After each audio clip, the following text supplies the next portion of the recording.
It's Jon Benson, and we're just waiting for Ryan to get on. He's going to be joining us any second now, and I wanted to start the broadcast to let you guys know that we are here. We are alive. There's not a technical problem. Hope everyone's doing well. So today we're going to be talking about some pretty awesome stuff. So you guys are going to really be in for a treat. He's got this part of the world dialed in, let me tell you. So been very excited to see him do so well over the past couple of years. Ryan and I worked together about 2 years ago, actually, as a project that ended up being a part of 3X. So we go way back. So Ryan, you on the line yet? I'm here, my man. How you doing, my friend? I didn't want to interrupt that. I was waiting for you to say some really nice things about me without you realizing I was here.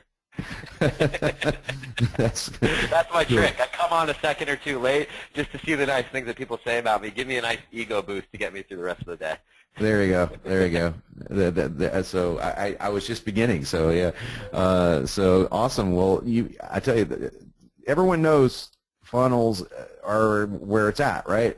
So that's cool. But what's really cool, I think, is what Ryan is doing with this stuff, and it's, as you can tell by the headline up there, 100 million in revenue, 23 markets, 3 million leads.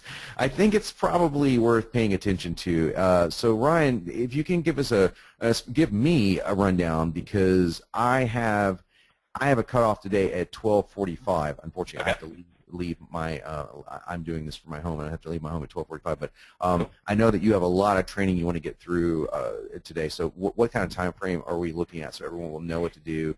And of course, everyone knows the drill, I hope.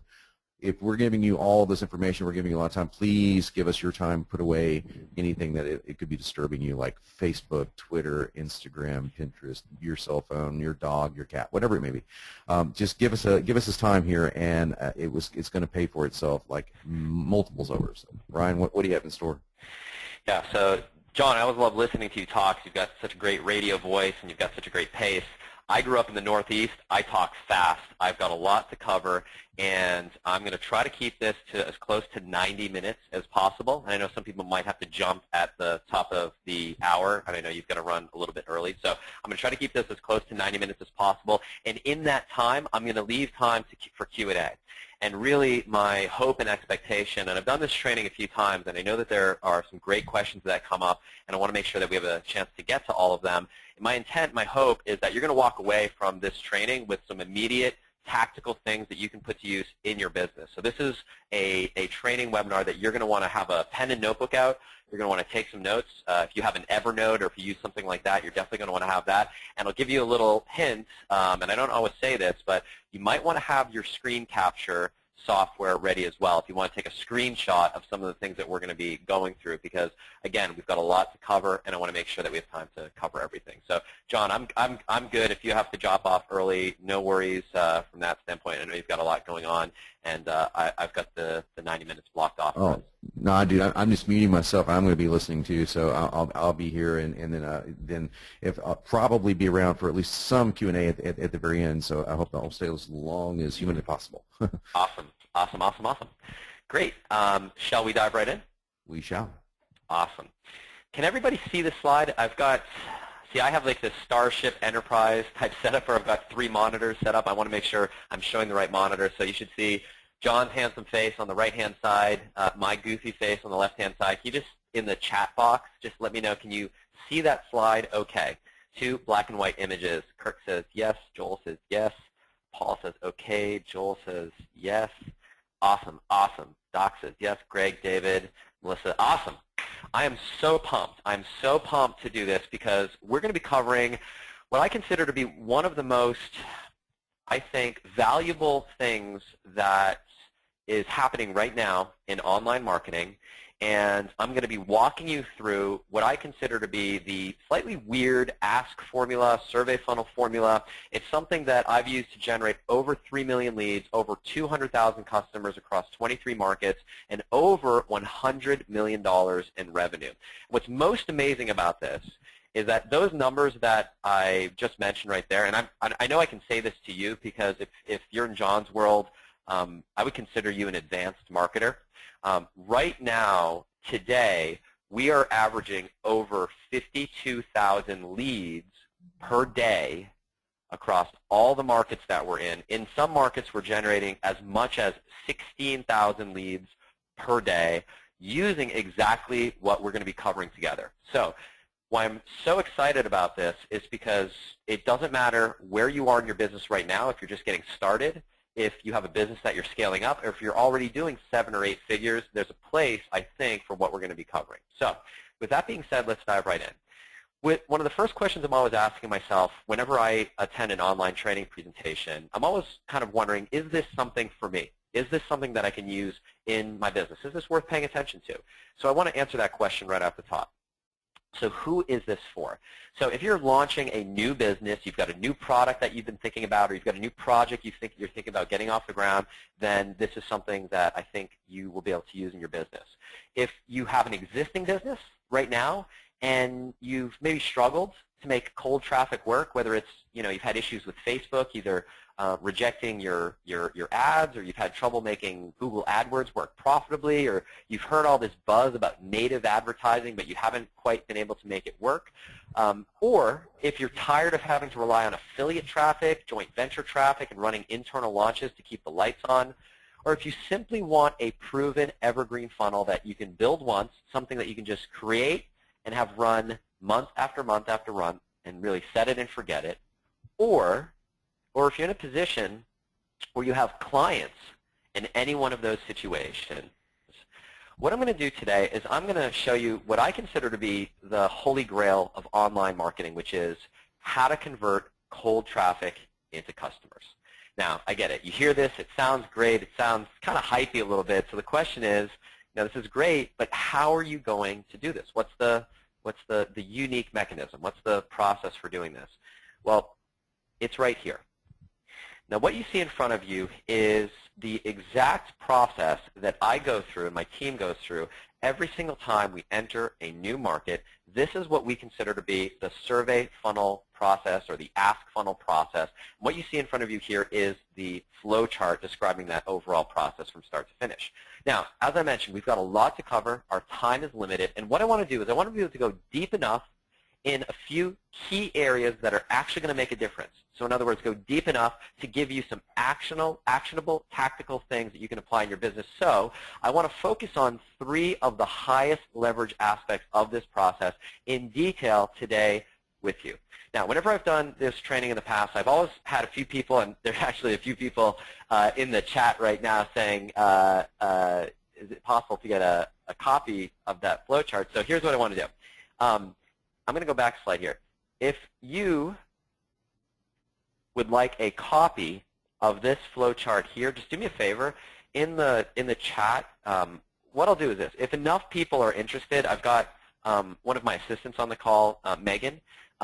Megan will make a list of everyone who is interested, and we'll make a way at the end of this call to get you access to a copy of a high-resolution graphic of this flowchart that you can blow up, you can look at it, you can study it in detail, you can print it up at Kinko's if you want, make it the background on your computer. Just do me a favor. If you are interested in this, in the chat, say, yes, I want this. So yes, I want a copy of the flowchart. Yes to the flowchart. Yes, Ryan. You can give me a hell yeah. And we're only going to do this if enough people are interested, because it'll take us a little bit of time. Awesome. Okay, so cool. So Joe's like, yes. David Jones says, yes, please. Jody says, yes. Joel, Stephen, Bruno, Aaron, Lemore, Paul, Bubba, Joe, Ian, Dr. D, Jesse, John, Barb, Zach, Greg, Stephen, Bob, Brian, Justin, Adrian, Kirk, Andrew, John, Melissa, Sheila. All right, Megan, you got your work cut out for you. Margaret, Ronald, Diane, Trevor, Joel, Doc, Tim, Helen, Don, Alex, Jesus. All right, I can't even keep up with all the names. Charles, Jack, Caesar. Awesome. Awesome, awesome, awesome. Okay, cool. So Megan, just take note and remind me at the end of the call. We'll definitely make a way available for you to get a copy of this. Okay, so again, converting cold traffic into customers, how do you do this? Right? What's the secret? Well, the secret is deceptively simple. You need to ask people what they want. But here's the thing. You can't directly ask people what it is that they want. You cannot ask the question. You can't say, what do you want? You have to do it in a somewhat counterintuitive, indirect way. And that's what we're going to be covering in today's presentation. Now, whenever I bring up the idea of asking what people want, just asking that question, inevitably someone will bring up a quote, a famous quote that's attributed to Henry Ford. And the quote reads, "If I had asked people what they wanted, they would have told me faster horses." And even more recently, there's a quote that's attributed to Steve Jobs, and I'm going to paraphrase. And Steve Jobs is famous for saying, "Focus groups are worthless. People don't know what they want until they've seen it." And the reason why both of those quotes ring true for so many of us is because they are true. You see, you cannot ask people what they want. You have to take the side door. So let's talk about that for a moment. And I want to set the stage for what we're going to be talking about today when we dive into the meat and potatoes.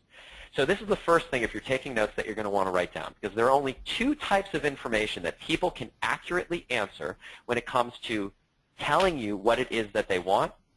And we're going to talk about this specifically in the context of using online surveys. So the first type of information is what it is that people don't want. So if you ask someone, what are you struggling with? What's your challenge? What is it that you don't want? People are really good at answering that question. If I said, if you could change anything about your day yesterday, what would it have been? But if I asked you, what's a perfect day? If you could draw out the perfect day in your mind, most people, what happens is they invent solutions that may or may not exist. See, there's a difference between what people say they want, what they really want, and what they really want to buy from you. Now, the second type of information, and you want to write this one down as well, second type of information that people are really good at answering is past behavior. So if you ask someone, what is it that you had for dinner last night, most of us can accurately answer that question, right? Unless you have retrograde amnesia or you're being a smartass, you can answer that question. So if we go back, and if Henry Ford, instead of asking what people wanted, if he would have asked people, well, tell me what it is that you don't like about riding horses, he would have gotten all sorts of useful information. He would have gotten information like, I don't like the fact that horses are slow. I don't like the fact that when it rains outside and I'm riding my horse, I get all wet. I don't like the fact that I have to change my horse's horseshoes every so often. I don't like the fact that I need to stop to let my horse go to the bathroom. I don't like the fact that my horse can only carry one person at a time. And then with that information, as an entrepreneur, he could use that information to design the solution. Which brings us to the first important point that I want to make, which is, why is it that most marketers aren't generating the type of numbers that we talked about? Over 23 markets, $100 million in online sales, well over 3 million leads. In fact, we're doing over 50,000 leads per day across all those markets, as much as 16,000 leads in a single market. Well, why isn't that all marketers using surveys are getting those results? Well, simply put, most marketers are using surveys wrong. Now, before we dive right in, I want to answer one last question that I usually have whenever I'm attending an online training presentation, and that's, should I pay attention to the person delivering this training? So I recognize that, while some people might be familiar with the work that I teach, my work, most people, and they might be familiar with my book, and I flashed a cover of my book, most people on this call might not know who I am. And so I think it's only fair that you recognize, you understand who I am, so you can make a decision. Is this someone who's worth paying attention to? Is this someone that I should listen to what they're saying? So my name, once again, is Ryan Levesque. It's a crazy French name with a crazy spelling. People know me as the funnel specialist. In fact, you can see the little logo in the bottom of our screen. That's the name of my company. It's Funnel Specialists. And by funnel specialist, again, we're talking 3 million leads, 200,000 customers, 23 different markets, $100 million in online revenue. And some of the work that I'm responsible for include funnels that have built the #1 online golf instruction company, the #1 online tennis instruction company, the #2 satellite TV provider, the #3 business funding provider. And by the way, these are companies that you would recognize the names and brands of. The #1 alkaline health company, the #1 dog training property online. What are some of the other markets that come to mind? 9-figure direct response powerhouses like Agora. If you're familiar with Agora, the direct response company, a client, many personalities in our space. Perry Marshall is a client partner, and so the list goes on and on. And the way people typically compensate my company and I for building one of the funnels that I'm going to show you and give you a sort of backdoor insight into is by paying a relatively large upfront fee plus a % of the revenue generated in the form of an ongoing royalty.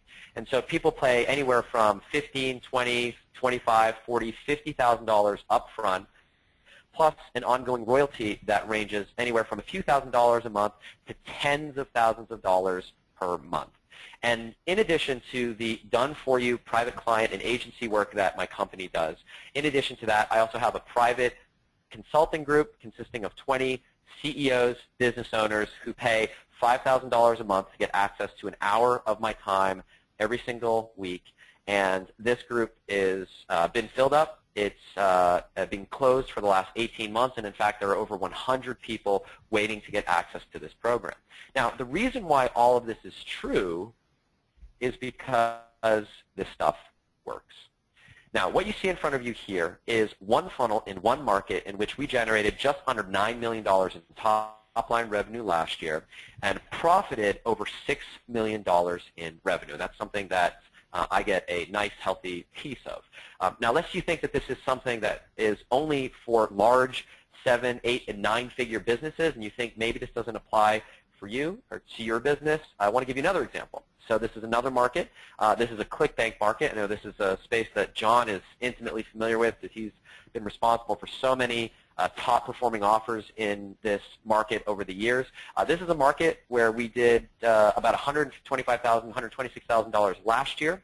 And while I need to update the slide slightly, this year, with the process that we've applied, which is what you're going to get access to, we've taken that from $126,000 to doing about $30,000 a month. We did $28,000 the first month of 2015. We're averaging about $30,000 a month this year, which represents a 3x increase, a 3x increase in the growth of this small business. Now, lest you think that this is something that only applies to large, established businesses, let me give you an example of how we've used this to break into a new market. So what you see in front of you here is a business where we applied the exact methodology that I'm going to show you, and we used it to break into a new market where we had no experience, no expertise, no authority, no connections, no website, nothing. And we took that business from nothing to 6 figures within 12 months using this methodology. Now, what's interesting about all of this is that most people go into teaching or consulting as a way to, as a stepping stone to launch their own business. Now, I'm someone, and you may have seen my story. There's a story that came out about me in Business Insider. I have a book that is being released worldwide next Tuesday. There's an article that just came out. If you Google my name, Inc. magazine, Ryan Levesque, that came out about me in Inc., then you know my story of how I went from nothing to $25,000 a month in 18 months. And I did it launching my own businesses. In fact, I launched 3 businesses, one in the jewelry making space, one in the gardening space, one in the memory improvement space, which is what you see here on the right-hand side of this screen, a business called Rocket Memory, which is arguably the most well-known information product business that I was behind. And I launched these businesses starting from nothing. So my background, very simply, is I'm the first person in my family ever to go to college. I ended up graduating with an Ivy League degree. I studied neuroscience and Chinese at Brown University. After university, I worked on Wall Street briefly, and then worked in China, in Asia, for a period of about 5 years. And while I was in China, my wife and I was based in Shanghai, she was based in Hong Kong, and we were living this crazy bi-country marriage, and I was basically living out of hotels, flying on a plane, and I was burnt out. Like, I was doing the corporate thing, and I was making decent money, but I wasn't seeing my wife. We were seeing each other twice a month, and I said, enough. And on one trip, she and I took a trip to Malaysia, to Kota Kinabalu in Borneo, And on a whim, literally minutes before we stepped on the plane, I got a book off Audible. I downloaded a book off Audible, which opened my mind to everything, to so many possibilities. And the book is a book that we're probably all familiar with, was 4-Hour Workweek by Tim Ferriss. And I read that book, and it opened my mind to this world beyond the corporate world, and I said, oh my goodness, I can't believe people are making this kind of money on the internet.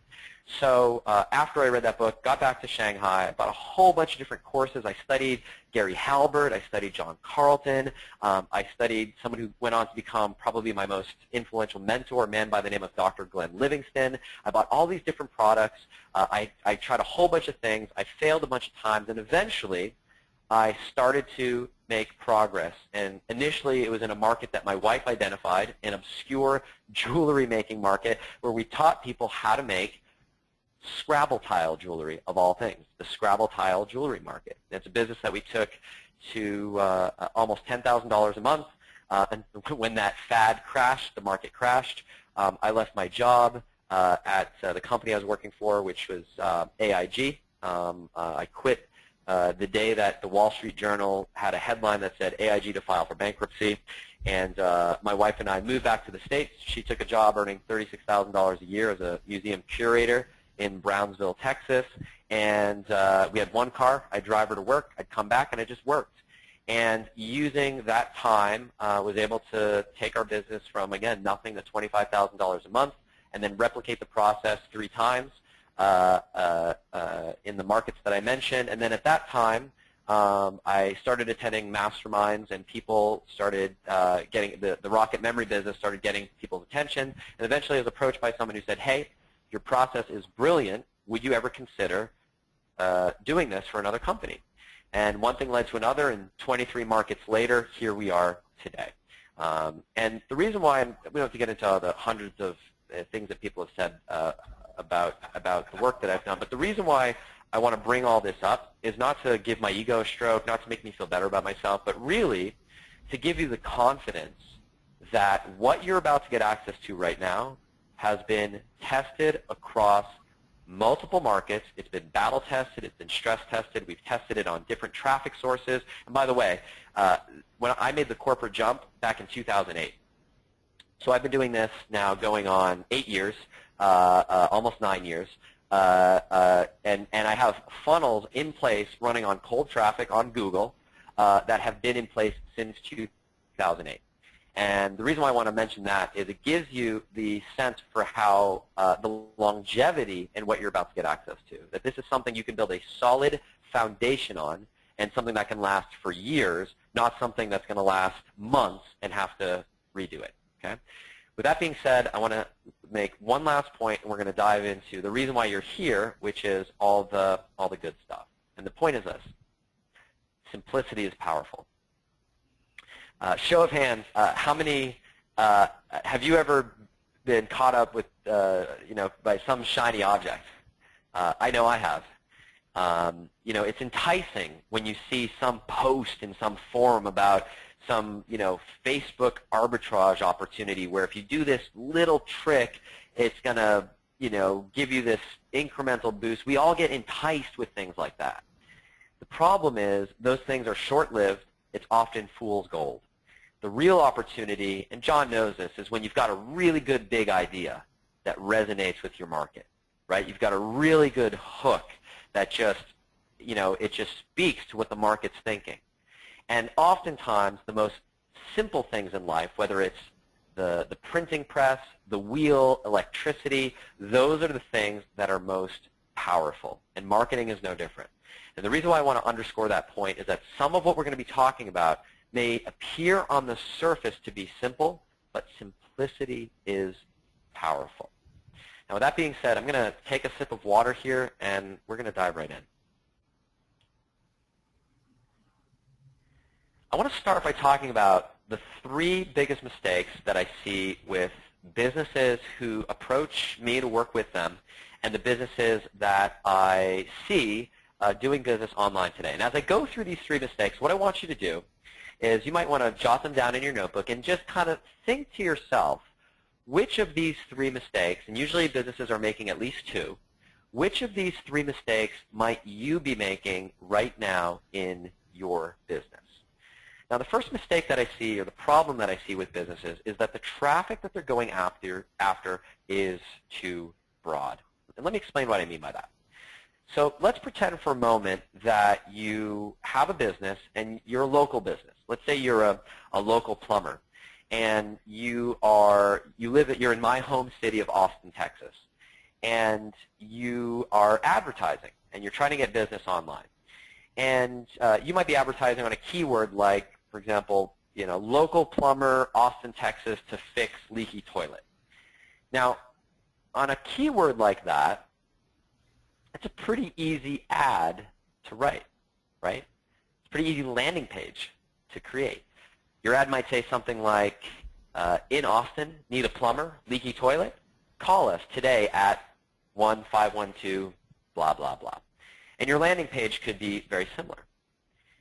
Now, the problem is that how many people are searching every single month on that keyword?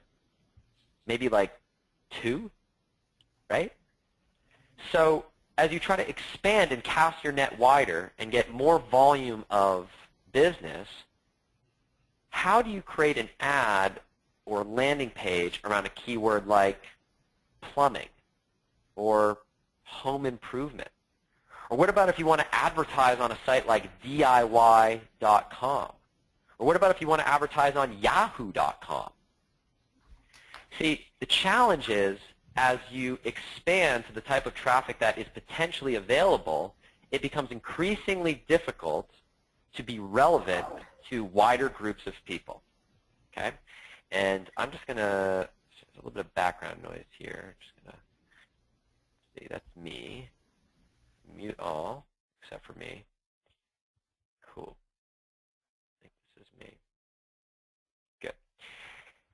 And what's interesting about this is I face this dilemma in one of the businesses that I mentioned. So I face this dilemma in the memory business. So as I mentioned, we have a business called Rocket Memory. You can go to that site today, rocketmemory.com. And we have this business where we have a series of courses that help people improve their memory. We teach memory techniques. And it's a business that leverages my Ivy League background in neuroscience when I studied, and I actually taught a section of Neuro 1 for 2 years at Brown before I went into business and briefly considered entering academia. And so it's a business that leverages that background. And we went into this business, and when we went into this market, I initially struggled. And you'll see some results of how much we struggled in just a moment. And one of the reasons why we struggled so much is because of what I'm about to describe. So in the memory market, all the traffic is centered around keywords like improve memory, how to improve memory, memory improvement. But the problem is, on those particular keywords, there's a spectrum of people that those keywords represent. And it represents everybody from the 18-year-old college kid who's looking for test-taking tips, all the way through a 65-year-old man concerned about mental decline. They're all typing in the same keyword. They might all type in improve memory.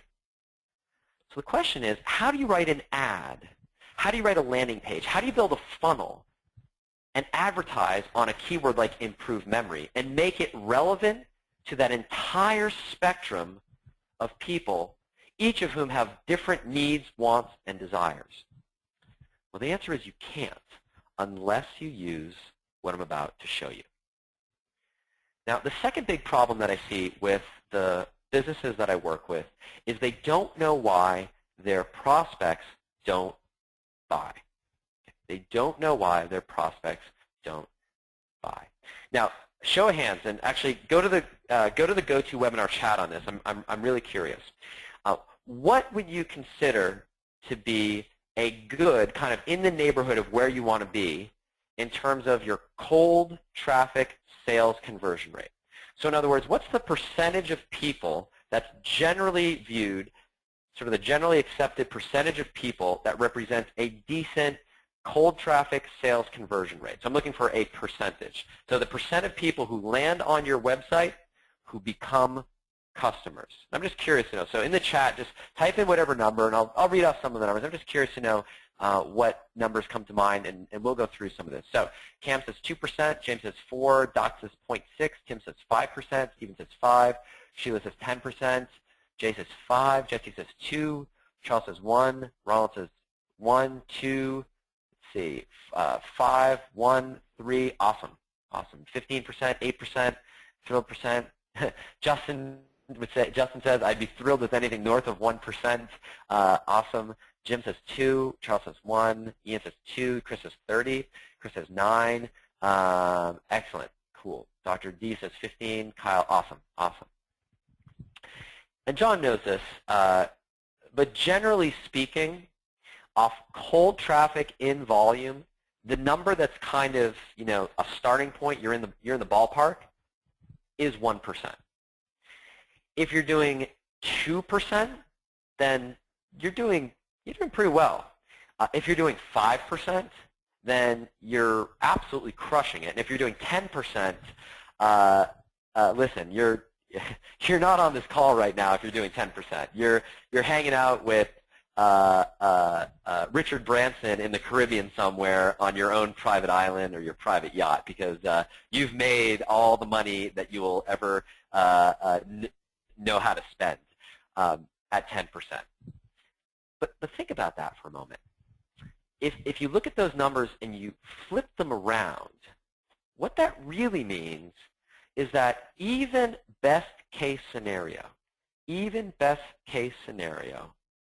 90% of everybody who gets to your website, 90% of all the time, all the money, all the effort, all the energy that you spend to get that traffic to your site, whether that's Facebook ads, Google ads, whether that's SEO, whether that's affiliate traffic, it doesn't matter what kind of traffic we're talking about, but 90% of the time, effort, energy, and money that you spend to get that traffic to your site is a waste of time. And what bugs me to no end, this bothers me, is that for some reason in our industry, we just accept it. We just accept that 1% is kind of the number. 99 out of 100 people who get to your website and all the effort and money you spend to get those people to your site, it's just a waste, just a part of doing business. But see, the real secret, and we're going to go into this, the real secret to taking your business to the next level is figuring out how to monetize a portion of that 90%. And it starts by knowing why those people don't buy, and then doing something about it. And I'm going to show you the process for how to do that. But the third problem that I see with the businesses that approach me is not knowing what else to sell your customers. So again, we'll make this fun. Quick little game. So go to the chat box, and put your mouse on the cursor. And I'm going to ask you to fill in a sentence. I'm going to ask you to complete the following sentence. So fill in the following blank. I just want to know what's the first thing that comes to mind when I say the money is in the blank. The money is in the blank. How do you complete that sentence? I'm just curious. Whatever the first thing that comes to mind.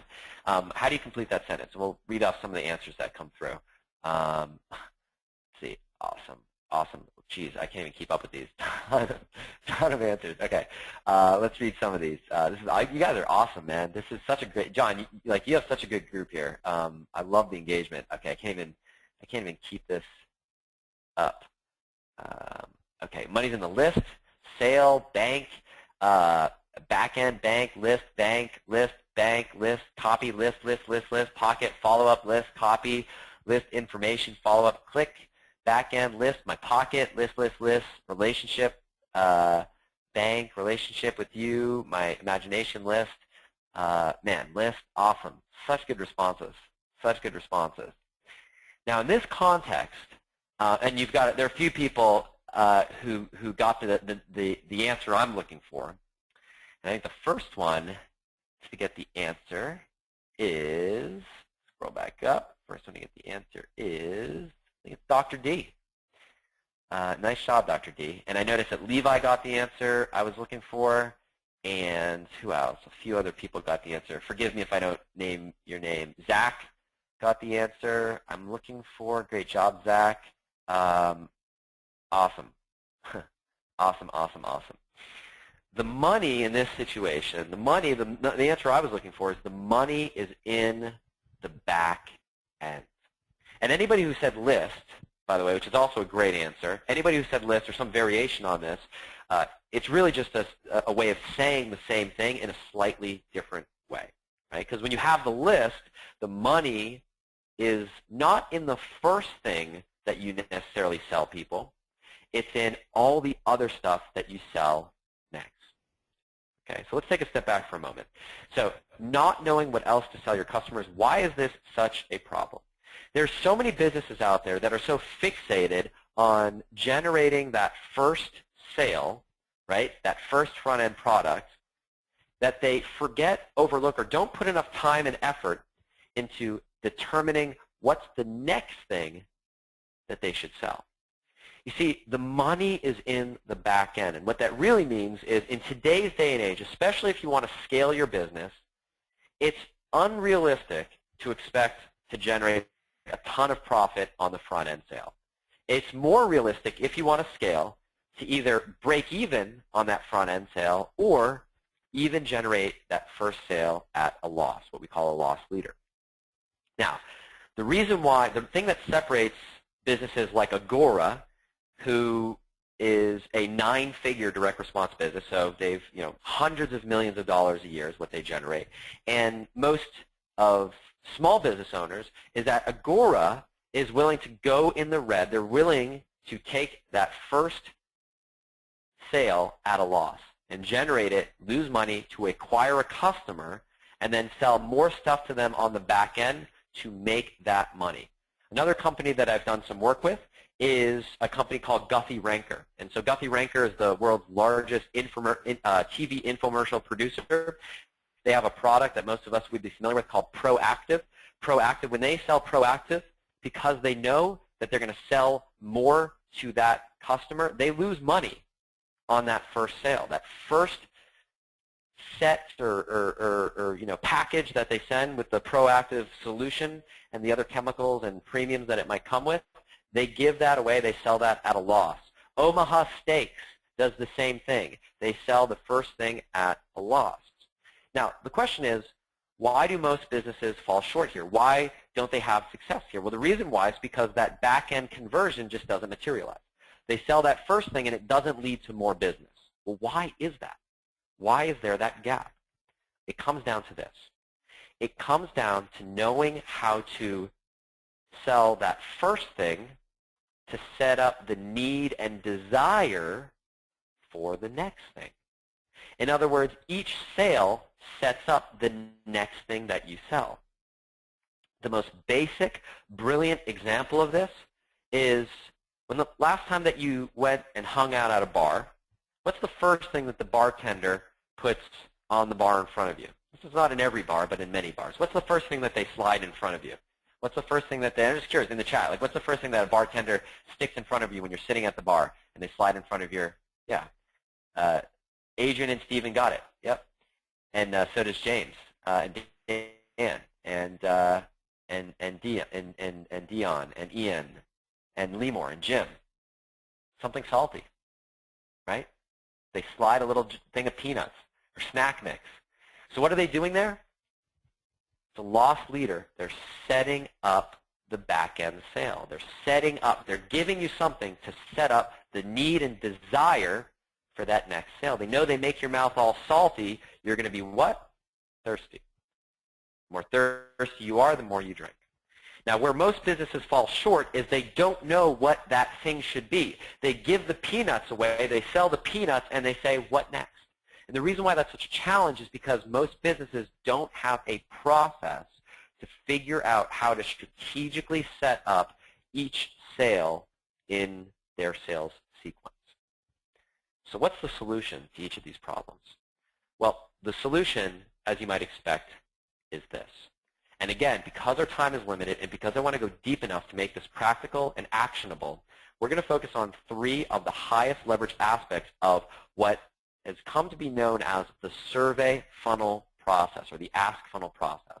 And what we're going to be going through here is 3 of the surveys that exist in this particular process, and you're going to see how you can implement these 3 surveys in your particular business.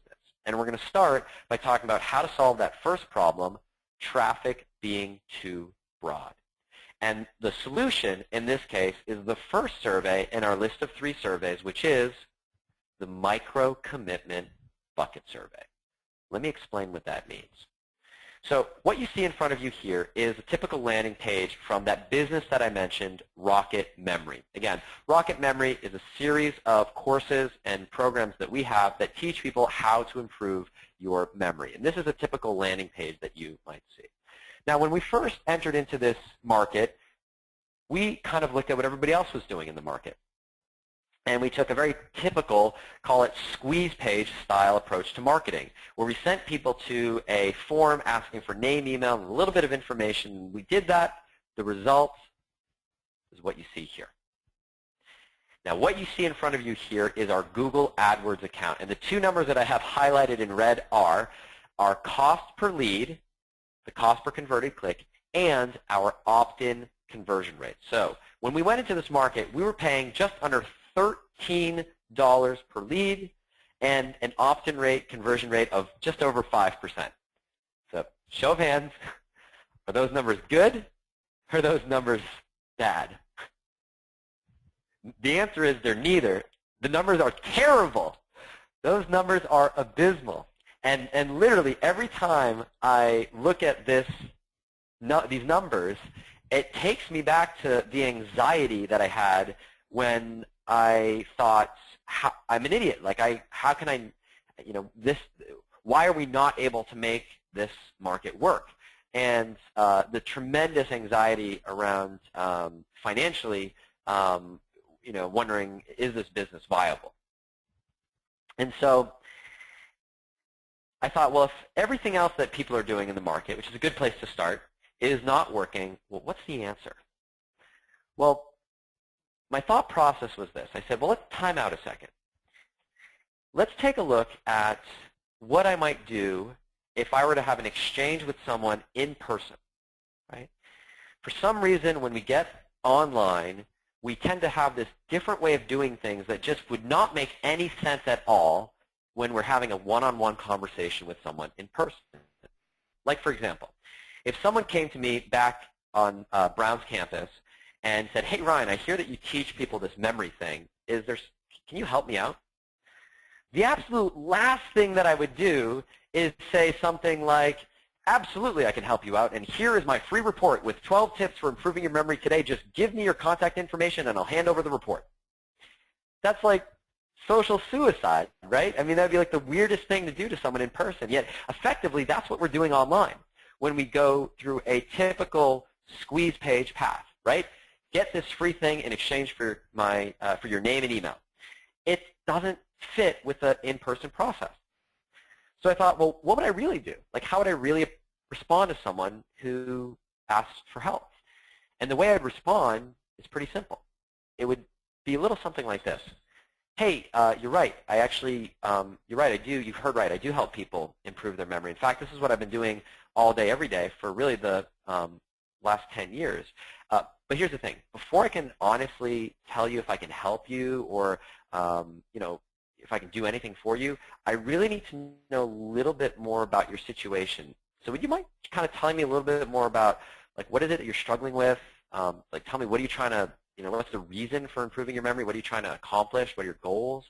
And here's the thing. If you take just a minute or two, tell me a little bit about your situation, what I'll be able to do is point you in the right direction to the solution that I think is best fit for you.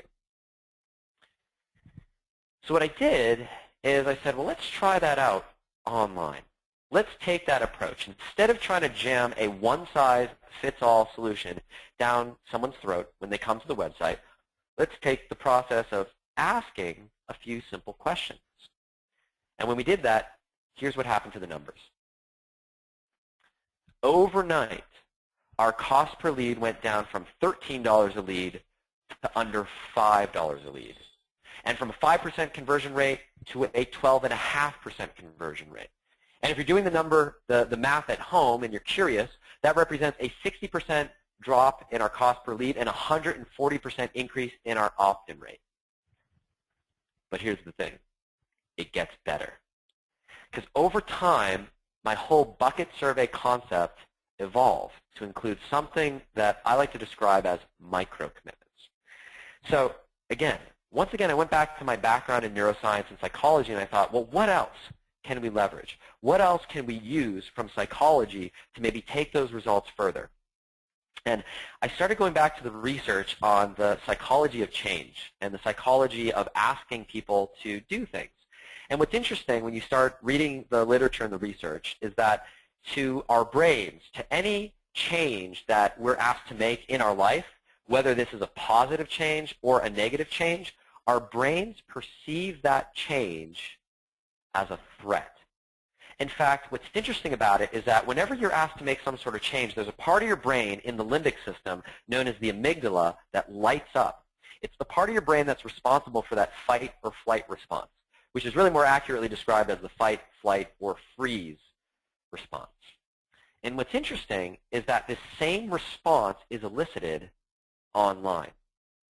And if you go back to the common way that business is conducted online, where people are going straight to a name and email opt-in step, the problem with that is a large change, a large threat that you're asking someone to deal with.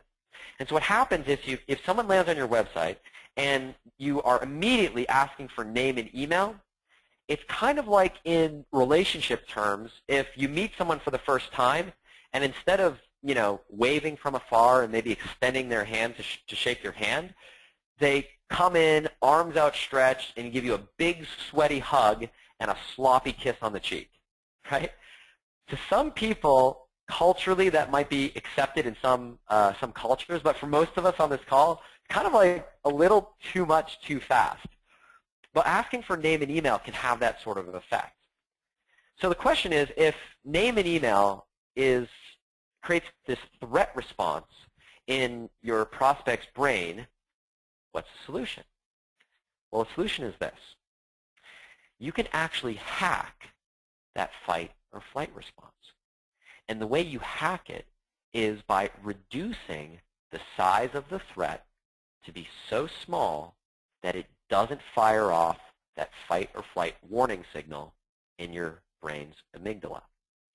And the way you do that is by asking people to make tiny little micro commitments towards the goal that you actually want them to take.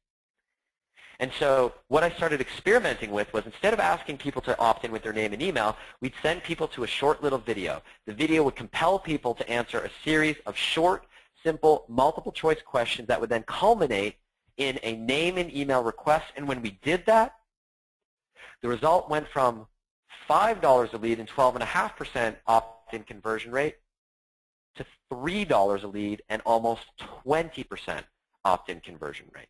Which means with those two changes alone, if you're doing the math at home, we were able to take our cost per lead down by 76% and our opt-in rate up 271%. Now, I know those numbers just kind of sound like numbers without making them real, so think about it like this. Imagine if right now you're paying $1 per lead, so you're spending $1 to acquire a lead and opt-in for your business. Well, what would happen if you woke up tomorrow and you were only spending 24 cents? Every lead that walked through the door was just 24 cents. What would that do for your business? The good news is it gets even better. When we solve the second problem, which is not knowing why your prospects, your non-buyers who visit your website, why they don't buy. And in this case, we're going to use the second survey in the 3 surveys that we're going to be covering today. And in this case, it's a survey that I've affectionately come to call the Do You Hate Me survey. Now, what is the Do You Hate Me survey and why is it such a big deal? Well, the Do You Hate Me survey gets its name based on the subject line that I often use or like to use when I'm sending this survey out to a list of people who have opted in but who have not yet purchased. So let me take a step back. Typically, in the funnels that I build, I will take people through the process that you just saw, or variation on that, and I will eventually take people to an offer that's the best offer I can make. And I'm not a fan of discounts, but I am a big fan of what I describe as lowering the buying threshold. And really what that means is if you offer a product at a certain price, you might break it down into payment plans, or you might break it down into just pay shipping, or you might break it down into a $1 7-day trial. There are a number of different ways that you can reduce the buying threshold, and ideally you can reduce it to as close to zero upfront as possible to remove that initial risk. Now, after I've done that, inevitably there'll still be a chunk of people, even after I've offered the best possible deal I can offer, who will still not buy. And to those people, I'll simply ask them, do you hate me? Here's an example of what this email looks like. Specifically, what I'm asking is, what was the reason why you decided not to buy? Now, the Do You Hate Me survey looks a little something like this. Now, this is one that is proven copy that you might want to take some serious notes on. So the subject line, again, might be, do you hate me? And by the way, if you're in a market where something like that might be too abrasive, and by the way, you do want to have a subject line when you're using this email that does rile people up. You do need to rattle the cage and get people's attention. So do you hate me? Was it something I said? Is something wrong? Subject lines like that tend to work really well. But do you hate me is arguably one of the more polarizing versions of it. So subject line, do you hate me? And the email might read something like this. Hey, it's Ryan here, and I need your help real quick. But first, I need to ask you a question. Do you hate me? And the reason why I'm asking is because the other day I gave you the chance to try the XYZ program for free, but for some reason you passed, and that's perfectly fine. But it did strike me as a little bit weird, and it did make me wonder. Is it because of me? Was it something I said? Something I didn't say? Or in other words, do you hate me? And I know the screenshot here is cut off, but the email goes on to say, if you could do me a favor and just click on the link below and tell me what was the reason why you decided not to invest in the XYZ program today, it would mean the absolute world to me. Thanks so much. I look forward to hearing from you. All my best, Ryan. Okay, so that's the survey. So the question is, what's the big deal? Why is this such a big part of the process, and why is this worth looking at? Well, let's take a look at a case study. Now let's take a look at another example in another market. In this case, it's a market where we use Aweber as our email system. And what you're looking at here is our dashboard from Aweber, where we sent out the Do You Hate Me survey to just under 22,000 different people, so 21,669 people.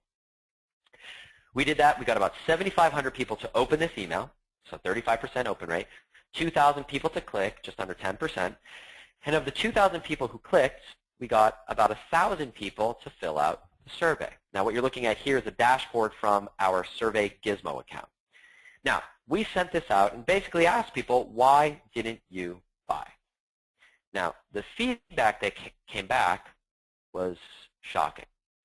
So when we ran the survey, we found out that there were 5 specific things that we had completely missed the boat on in our marketing, where our messaging was off, where we had objections that we didn't do a good job of overcoming. And then in addition to those 5 things, probably the most egregious error that we made is that we offered this promotion during a holiday weekend. It was a holiday weekend for a specific religious group, and we got so much feedback in the survey from people who said, I would have loved to have taken advantage of the offer, but the holiday weekend, I unplugged. I was traveling with family. I didn't have my computer with me. Is there any way that you could extend it, et cetera, et cetera, et cetera? So we got together and we said, okay, how about we do this?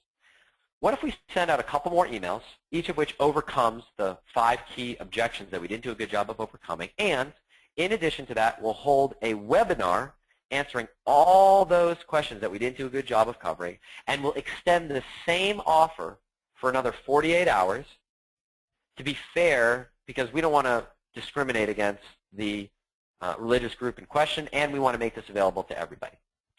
So we did that, and here's the result. When we did that, we picked up an additional 445 sales and over $19,000 in revenue. Now, I get what you might be saying right now. Well, what does that mean in the context of the overall promotion? Well, let me get through that in just a moment. But first, let's take a look at these numbers for a moment. So we sent out this email to 21,669 non-buyers. 7,500 people opened. 2,000 people clicked. 1,000 people answered the survey. And of this group, 445 people bought. To be clear, these are people that had previously never spent any money with our company in the past, and we converted them into customers.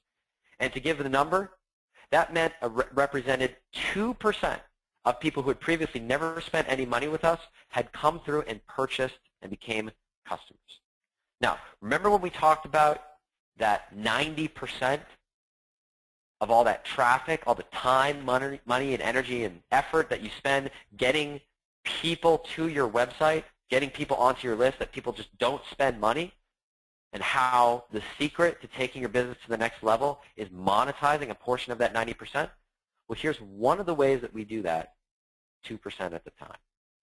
Now, by the way, if you're curious, the number of buyers that we had before the Do You Hate Me survey for this particular promotion was 1,238, which means the additional 445 buyers that we picked up represented an increase of 36%. So show of hands, who would be interested in growing your business by 36% simply by sending out a silly little email asking people, do you hate me? Well, the good news is it gets even better when you solve that third problem of not knowing what else to sell your customers. And in this case, surprise, surprise, the answer is to use yet another survey. In this case, it's something that I call the pivot survey. Now, the pivot survey works like this. So after you've run that Do You Hate Me survey and you've asked people why they didn't buy, inevitably you're going to get feedback from people who the reason why they didn't buy is because the product just wasn't right for them, right? You'll get responses from people who will say things like, price was too high, it's just not for me. But you also get responses from people who say it just wasn't the right fit. It wasn't the thing that solved what I'm trying to solve right now. You'll also have other people who will say, to be perfectly honest, price wasn't the issue. I'd rather pay 10 times as much as what you're charging, but I'd rather have someone do it for me, or do it with me, or coach me through it, or help me. And so for that reason, we introduce what I call the pivot survey. So after you've gotten as much revenue as you can from that Do You Hate Me survey campaign, the next step is, where do you send people next? Right? What do you do next? Well, this is where the pivot survey comes in. And the pivot survey is really a form of a choose-your-own-adventure style process whereby you're playing a game of, am I getting closer? You're acknowledging, you're saying, I get that the first thing that I tried to put in front of you isn't quite right, but what would you like to cover next? In fact, here's an example. So here's an example from another market, so you can just get a sense from another example, where we use a pivot survey, and you can see here what we're doing is a bit of copy, 3 potential links that send people in 3 separate directions, which add people to 3 different sequences based on how they self-select. So in this case, here's the copy. So I'm like the brain surgeon who comes in, does his one piece, saves the guy's life, and then moves on to the next one. There may be 3 people in the world who could do it, and I am one of them. So the big question is this. What would you like me to talk about next? How to get more clients, how to raise your rates, or how to productize your services? And again, the email gets cut off, but it says, simply click on the link below that immediately sounds most appealing, and we'll start covering that new topic beginning today. So again, the question is, what's the big deal? What are the results? Well, let's go back to that same example, the case study that I mentioned, the AWeber case study where we sent 22,000 emails out to our non-buyers.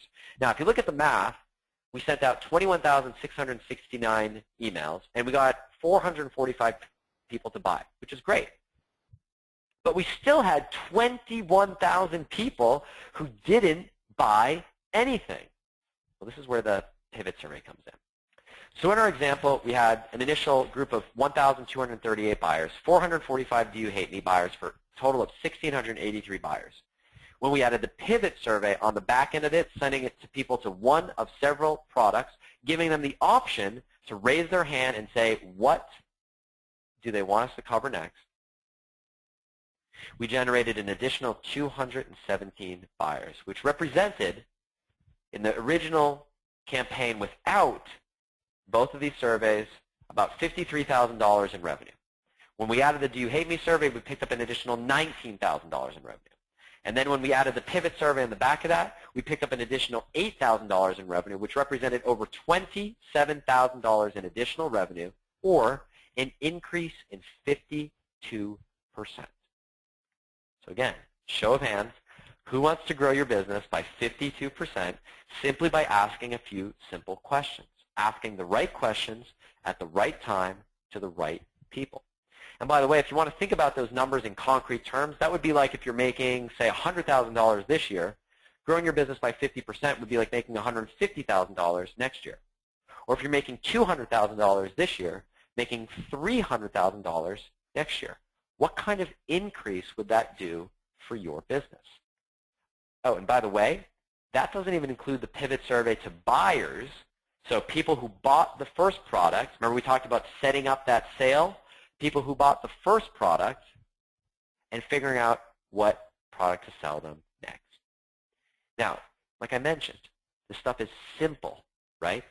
But remember, simple gets results. Over 3 million leads, 200,000 customers, 23 different markets, $100 million in online revenue, simply by using the 3 techniques that we described, the micro-commitment bucket survey, the Do You Hate Me survey, and the prospect pivot survey, which in the overall context fit in these 3 boxes here. Now, you might be asking yourself, well, what about all the stuff in between? Because there are a few things that you might be questioning. Like, for example, the micro-commitment bucket survey. How do you actually get people to take that survey? How do you compel them? How do you persuade them to make that survey something that they're willing to take? And by the way, I'll give you a hint here. You're not calling it a survey. In fact, in your market, people don't even realize that they are taking a survey. And what about what happens in the survey? What questions are you asking? How many questions? How do you figure out which questions to ask? In what order? And what about if you're funneling people into these different buckets, so different directions that you're going to take people to, how do you decide what those buckets are going to be? How do you decide which subgroups you're going to speak specifically to in your market? And after they've gone through that process, how do you monetize it on the same sale? How do you take people to, they've taken the survey, and how do you monetize them? And then after you monetize them, what about that one-click upsell process? We all know how well that can work. We've all been through that before. Well, the hint here is there are 3 specific structures that we use, and it's all predicated and based on how people answer the survey. So we customize this entire process based on the answers someone fills in their survey. And the emails. Sure, the Do You Hate Me survey and pivot survey email work well, but they don't work well because they exist in a vacuum. They work well because they exist in the context of everything that leads up to it. So the question is, how do you tie it all together? Well, what you see in front of you here is something that's come to be known as the survey funnel formula. And what I want to do now is I want to walk you through the process of how you implement this particular survey, this particular funnel formula in your business using the same 6-week process that I use in my company, how we implement these in market after market. The same formula that we've used to generate all the results that we've talked about, and how we successfully break into market after market using the same process. So in the first week, we do something that we call the deep dive pre-survey. So this is yet another survey. This is one that we did not talk about. This is the first survey. This actually precedes everything else that we talked about in today's training. This is a deep dive survey that you do once. It's a survey that consists of a number of open-ended questions, and you analyze the data in a very specific way. This is the survey that serves as the foundation for everything else that you do going forward. This is how you extract the natural consumer copy language from your market that tells you exactly what you're going to cover in your copy. It tells you exactly what hot buttons to cover. It tells you exactly what objections to address. It tells you exactly what subgroups exist in your markets, which ones are worth paying attention to, and which ones are worth ignoring based on certain language patterns, certain elements that you're looking for in the way in which people are responding to this survey. And that's what we do in the first week whenever we execute one of these funnels. Now, in the second week, is where you implement that micro-commitment bucket survey. And that's the one that we talked about in the memory market, where you're asking a series of simple multiple-choice questions that build action-taking momentum to get people to that final opt-in step. And there's a science and an art and a lot of testing that's gone into what is the optimal number of questions, the type of questions, how you push that data forward so it ties into their contact record in your CRM, whether you're using ActiveCampaign or Maripost or Aweber or whatever it is that you might be using. Now, in week 3 is where we build out what I call the prospect discovery landing page and video. This answers that question of how do you get people to take the survey? Right? How do you get people to take it in the first place? Well, it's all about, and you know this from studying Jon's work so intently, is that it's all about persuading and having the right big idea, the right hook. And it's all about making that survey compelling. And it's one of the reasons why I call this the prospect self-discovery or prospect discovery landing page, is because it's all about appealing to the concept of self-discovery. Now, in the 4th week is where we build out what we call our same visit sale VSL. Now, if you're studying Jon, when it comes to creating VSLs, you're studying the master here. One of the things that we do that adds, and Jon and I have done a lot of work together, as Jon mentioned at the beginning of this training, we've co-created training that was, played a role in growing to what Jon has put together now as far as his VSL training. I've studied Jon just as a student, like all of us here on this call. So you have the master. What we do is we add to that. We add to the process of building out a VSL in a way that we customize what people see based on their survey response. And there's a very specific flow that we follow that's critical when you're exposing someone to a VSL after they filled out the survey. And this is what we cover and what I do on my team and I do in the 4th week when we build out one of these funnels. And in the 5th week, we build out what's called our profit maximization upsell sequence. And as I mentioned, there are 3 specific formulas that we use, and it depends. Which formula we use depends on the way in which someone fills out the survey. Okay? 3 specific formulas that we use in this profit maximization upsell sequence. And remember, we talked about the money is in the what? The money is in the back end. Well, this is the first piece to that puzzle.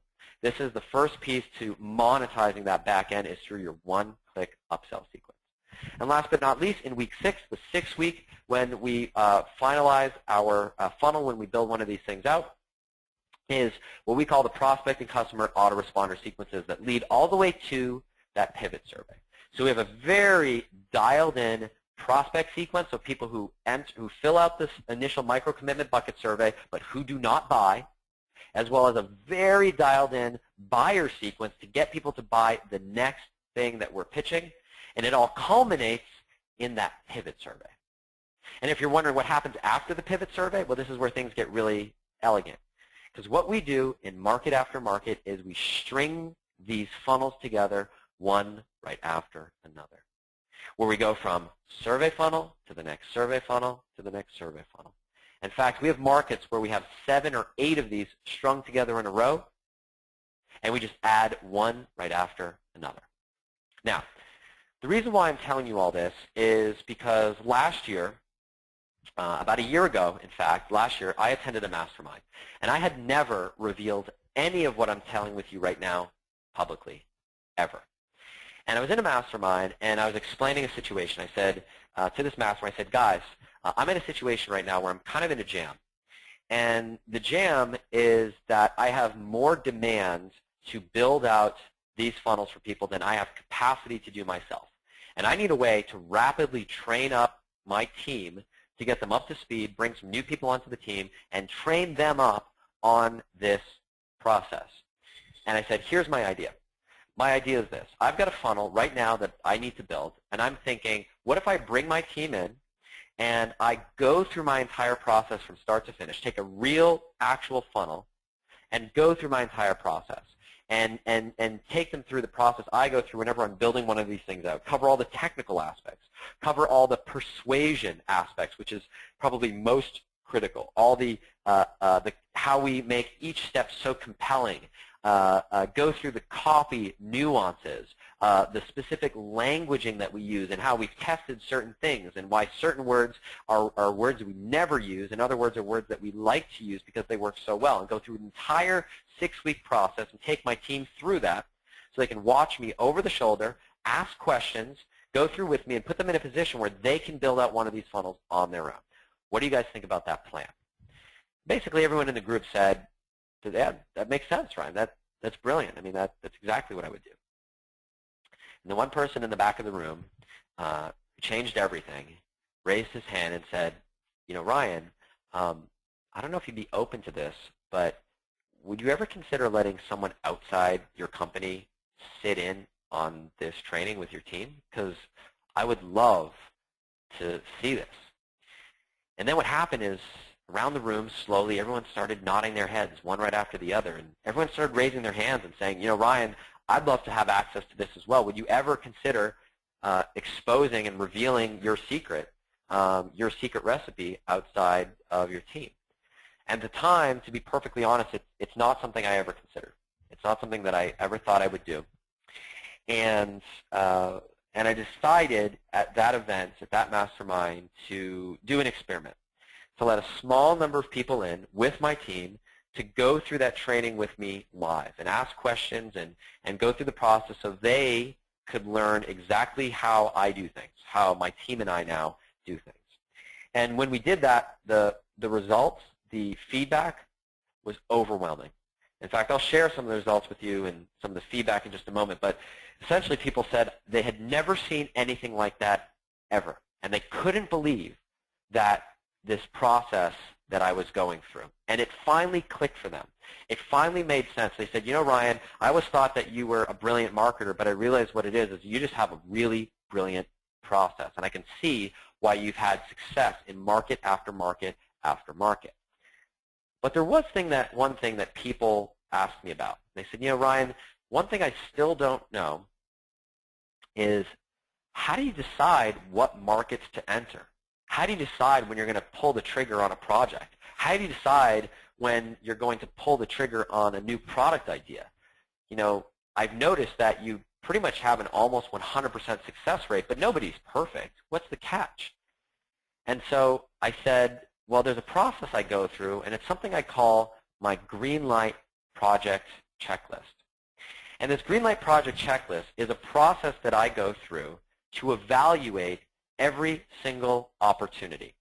And the reason why the success rate that we've had is what it is because we turn down so many projects. We turn down so many product ideas. There are only certain markets that meet the criteria that I'm looking for.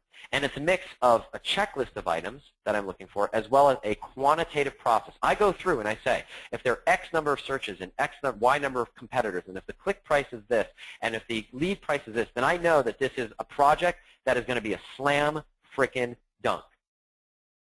And at each step along the way, I have a green light, a red light, and a yellow light. And green light means go, yellow light means maybe we'll proceed, and a red light means not proceeding any further. And the reason why I use this red light analogy is because this process has come to be known as my green light project system. And here's what I'd like to do. When you move forward today and decide to invest in the training opportunity that I'm going to put forward in front of you today, I'm going to offer you access to the same green light process that I use in our company. It's a quantitative, basically slam dunk process for choosing every single project, product, market that you're considering entering into. Something that I've sold previously for $300 and up. And it's the process that I use to evaluate your next market, project, or product opportunity before you get started. And this is critical. Because if you're thinking about getting into a new market, if you've got a couple different product ideas you're considering and you're not sure which one is right to pursue, before you build out your funnel, you want to make sure that you're choosing the right, you're riding the right horse, right? That you're choosing the right project. And I want to give you access to my entire system when you move forward with this training. Which brings us to the $64,000 question, which is, how much does this thing cost? So I already mentioned that this is a training program that I put together designed for my internal team. Okay, and this is important. I'll explain why in just a moment. This training program is exactly what I put through anybody on my team who's coming into my company and builds these funnels alongside with me. And now we've put a few thousand people through this training, and whenever you've done that, your training becomes really dialed in. So here's what I'd like to do. When you move forward today, not only am I going to give you access to the Greenlight Project system, but I'm also going to give you access to my entire internal training process that we put people through to train them up on this funnel methodology. And when I've given people access to this training in the past, people have said, you know what, Ryan, this is something that you are way undercharging for. Universally, people have told me this is something that belongs alongside Jon Benson's high-end VSL training program. It belongs alongside Jeff Walker's product launch formula for a few $1,000s to get access to it. But this isn't something that's going to cost you that kind of money. In fact, it's not going to cost you $2,000, $1,000. It's not even going to cost you $797. It's not even going to cost you $500 because you can get access to both the entire 6-week training in my survey funnel formula training program plus this Greenlight project checklist system that I mentioned for just one payment today of $197. And you can do so by going to the link that you see here below, surveyfunnelformula.com/Jon, J-O-N. In fact, if you wouldn't mind, would someone actually click on that link? And Megan, can you put the link in the chat for everybody? Would you go to that link and just make sure that it works? I've made the mistake before where I've either mistyped the URL or just made a stupid tech mistake. I just want to make sure that the link is working. And if someone could just let me know in the chat, I just want to feel good. Awesome. Awesome. Thanks, Jesse. Thanks, John. Thanks, Dr. D. Sweet. I appreciate you guys. Now, the question you should be asking yourself, if you haven't already asked your question, is what's the catch? If you're making, Ryan, supposedly millions of dollars a year, and if you've seen the Business Insider article that came out recently of the story of how I went from $500 a month to $5 million a year, if that money is supposedly true, then why are you giving away what's essentially your secret family recipe for nothing, for $197? Well, there are two reasons. Okay, the first reason is this. Anybody who's followed my story knows that, and John appreciates this because I know he's had challenges as well, but 3 years ago I came into a situation after my first son was born where mysteriously I started losing a whole bunch of weight. And I'm not a big guy to begin with. I weigh about 175 pounds after I'm in shape. And I had dropped down to 132 pounds. And I was tired. And I was thirsty. And we didn't know what was happening. And it was right after our first son was born, as I mentioned, and my wife implored me to apply for life insurance. She said, Ryan, if something ever happens to you, we need to make sure that we're protected. We've got a baby now. We need to do this. So I applied for life insurance and actually went to ClickBank Exchange, where actually John and I saw each other. It was at the Marriott Marquis in Times Square. This was in 2012. Marriott Marquis in Times Square in New York City. We went there, went to the ClickBank Exchange, and I came back home, and I had an envelope waiting for me on our kitchen counter, and it was from the life insurance company. And so went through our mail that I missed from last week, and I opened up the envelope, and the letter from the life insurance company said, denied. And if you've ever applied for life insurance, then you know that the only way you're denied for life insurance is if, like, you're on dialysis or you have terminal cancer. Even if you're a smoker, which I'm not, even if you're a heavy drinker, which I'm not, you can get life insurance. And so, immediately my reaction was I thought there must be some mistake. And so I called the life insurance agent and I say, listen, I think there must be some mistake. Can we get this sorted out? And he said, Ryan, you might want to sit down. Not only do I have your decision from the life insurance company in front of me, but I also have your lab results, and I'll send you an email with them in just a moment. But your numbers are off the charts, and not in a good way. And he said, I'm not a doctor, but I think you need to go see a doctor right away. And he gave me the numbers. He read them off to me, and I wrote them down, and I started looking them up on Google, which is like the biggest mistake in the world.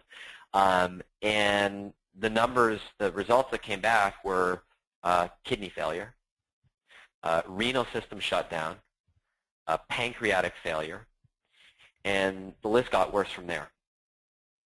And so later that night, my initial reaction was panic. My initial reaction was disbelief.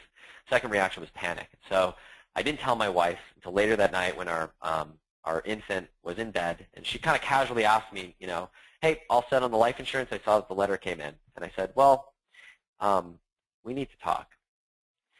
We sat down, and I gave her the numbers, and she kind of, initially she was shocked, and then she started crying, and she looked up at the numbers, and then she, called the 24-hour Ask a Nurse hotline and insisted that we get a visit with the doctor the next morning. Doctor's appointment next morning, see the doctor, explain to him what happened. He orders blood results, lab results, stat. We wait in the waiting room. About 30 minutes later, the results come back, and he grabs me by the shoulders, and I'll remember this day for the rest of my life. He grabs me by the shoulders, he looks me in the eye, and he says, Ryan, you should not be standing here right now. You should be in a coma. In fact, you need to go to the doctors. You need to go to the emergency room right now, and you are not driving. So I rushed to the emergency room. My wife took me there. And long story short, I spent almost 2 weeks in the ICU. And it comes to find out the reason why I had lost all the weight, why I was thirsty, and just fatigued, just exhausted, wasn't because I had a newborn son and wasn't getting a lot of sleep as a new parent. It's because I had slipped into a state known as DKA, or diabetic ketoacidosis. And the reason why I lost all the weight is because my body lost the ability to metabolize food. And my body was literally eating muscle tissue to stay alive.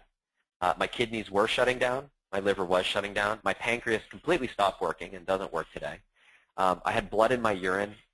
It was a really bad thing. And what had happened was something happened, and we don't know to this day what set it off, but I slipped into the state known as DKA and came to find out in my 30s that I had become a juvenile diabetic, type 1 diabetic. Now, I'm not the first person in history for this to happen to, but it is extremely, extremely rare. And I walked out of the hospital, type 1 diabetic, and effectively my life expectancy completely changed. And without insulin, I won't live more than a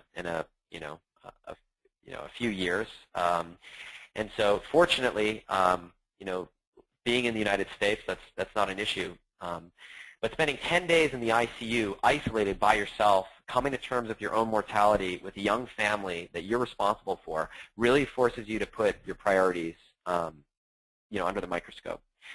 And I came out of that hospital, and anybody who knows me knows that I came out of that hospital like a bullet out of a gun, and I said, what I have here, this methodology, is too powerful to keep to myself and just a handful of private clients. This is something that needs to get out there to the world. And so that's the reason why I published the book, which is coming out in the coming weeks. It's the reason why I decided to make this course available at the price that it's available today, because I don't want price to be the reason why someone doesn't invest in this. I wanted to make this such a no-brainer that if you just get one good idea from this, that you are going to use this in your business, and this is going to be such a no-brainer decision. Now, that's the first reason, if you're wondering, why am I making this product available at this price? The second reason is this, and it's more selfish and it's honest. Both answers are honest. And it's that I know that for every 100 people who invest in this training today, 1 or 2 of you is going to reach out to me and say, hey, Ryan, this is freaking brilliant. But here's the thing. I work for a big company, and we have a budget. And rather than doing this ourselves, we'd rather just hire you and your team to implement this for us. And we know that it's $30,000, $40,000, $50,000 to do that, but we are happy to pay those kind of numbers to work with the best. And that's the reason why this program is priced the way it is. It's because I know a tiny handful of people, and it doesn't take more than just 1 or 2, will reach out and hire my agency to work and partner up with me to do this. And I know that by making the program available at this price, it maximizes the number of people that will get access to this. Now, that all being said, I get that even at this price, you might not be sure if this program is right for you. So here's what I want to do. I want to give you the opportunity to check out the entire first 4 weeks of the course before you even have to decide if it's right for you. And the way that this works is simple. The way that this works is simple. That you are protected by my unconditional 100% 30-day money-back guarantee, which means that you've got a first full 30 days to go through everything in this training before you even have to decide if you want to keep it. And the way that this works is simple. If you go through the training, after going through, you click on the link below, you sign up for the course, you get access today, and at some point you decide that it's just not right for you, all you need to do is send a one-line email to my main assistant. Her name is Kimberly. Her email address is contact@rlassociatesllc.com. And Megan, if you would just mind putting Kimberly's email address in the chat for everyone to have access to. Just send Kimberly an email and say, you know what, I took a look at this. It's just not right for me. The reason why I do that is simple. See, I play a very long game. And John knows this. I mean, we've been doing business together for, years now. My goal isn't to make $197 from our relationship. My goal is this is a first step to us potentially working together in who knows what way and have a relationship that lasts for many, many, many years. And anybody who's been doing business with me knows that I have private clients that I've been working with. And private clients, when they start working with me, they just don't leave. They just don't leave because I invest so much of myself in that relationship. And so because I know our time's been limited and you might not quite know if this is right for you, my recommendation is simple. Don't try to decide now if this is right for you with at least having a chance to check it out, right? Check it out so you can see, does this have a place in your business? Go through the training, download everything to your hard drive, watch all the videos, download all the blueprints, all the cheat sheets, all the checklists, download all the templates, try it out, follow along with me in real time during the 6-week recorded training. And then if you like the results that you're getting, then keep it, stick around. And if you decide that it's not for you for any reason or no reason at all, then just simply send me a one-line email, send Kimberly a one-line email, give us a call at our office and just let us know. And we'll, refund every penny that you've paid, remove your access, and we'll part ways as friends. It's really as simple as that. Now, you might be asking yourself, well, yeah, Ryan, you've gotten great results using your format, but what about everyone else who's gone through the training? Let's take a look at that for just a moment. So you've got people like Will who said, this is simply the best and most comprehensive use of the surveying and segmenting technique that I've ever seen to date. Darren says, I've used the layering technique that Ryan mentioned. I'm now getting a 53% opt-in rate from Facebook traffic after they self-qualify through a 3-question survey. You've got Ronald who says that I'm working with Ryan, and to date, the project that we've worked on has resulted in over $500,000 in revenue for my business. You've got Antonio who says, I purchased the course a while back, and I honestly didn't get a chance to go through the whole thing, but my clients have already gotten great results. In fact, one client has had over 700 leads generated for his business, which turned into 6 figures in coaching clients. And you've got Darren who says, and like you mentioned, ours, and he's talking about his survey funnel, ours is really half-assed at this point, yet it's still producing a 40% lift in the total monthly revenue year over year. You've got Brandon who says that by building a survey funnel and following Ryan's model, I was able to go from a 70% ROI losing money to a 150% ROI making money. You've got Corey that says, since buying Ryan's course, I landed a cold traffic funnel client for $20,000, 10% of funnel earnings, and 1% of media spend. So if there are any copywriters on this call or people who build funnels today, you can get a sense for the type of opportunity that is available. And you've got Sean who says, by simply following the formula and pathways that Ryan laid out in the program, I secured an $84,000 contract from this client to start in January of 2015 with a deposit up front. And you've got people like Ryan Dice saying, if paid traffic is what you're after, then you're wise to study Ryan Levesque. His stuff has built for scale. And Ryan Dice is a client and customer. So in fact, you think about some of the people that you may recognize who are clients and customers. I already mentioned Ryan Dice, mentioned Perry Marshall, Brian Kurtz, Keith Baxter, Andre Chaperone, Ben Settle, Jack Bourne, Harlan Kilstein, Danny Inney, Kurt Malley, Keith Krantz, Kevin Rogers, Michael Lovich and Buck Rizvi, Steve Gray, Erica Rocha, Marisa Murgatroyd, Charles Kirkland, Greg Wells, Todd Brown, Russell Brunson, Dagan Smith, Jonathan Mizell, Ryan Lee, Derek Johansson are all customers and clients of mine. And if you look at some of the businesses that I work with and that work with me privately, including some Inc. 500 and Fortune 500 companies, some of the names that you would definitely recognize. And again, remember, this same methodology that you're about to get access to is the same that people, high-level business owners, CEOs are paying $5,000 a month to get access to an hour of my time every single week. And again, there are 20 people in that program, and that program has been filled up for 18 months with a wait list and over 110 people waiting to get onto that program. And if you were to spend a moment on my consulting website to see the type of results that people are getting in their own words using the exact methodology that you are about to get your hands on, literally tripled my profit in this year. The survey funnel strategy alone increased front-end conversion by 100%.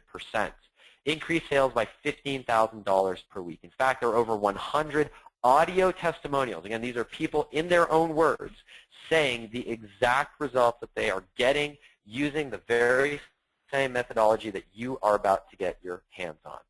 And once again, just to sum things up, you get access to the entire 6-week live recorded training program. This is the actual training that I put everybody on my team. And by the way, to make this clear, you're going to be getting access to my company internal training portal. So this isn't some big fancy membership site or anything like that. You're going to be getting access to my internal company training portal. In fact, Kimberly will manually set you up with a username and password, just as if you were an employee in my company. And I've got over 25 employees in my company.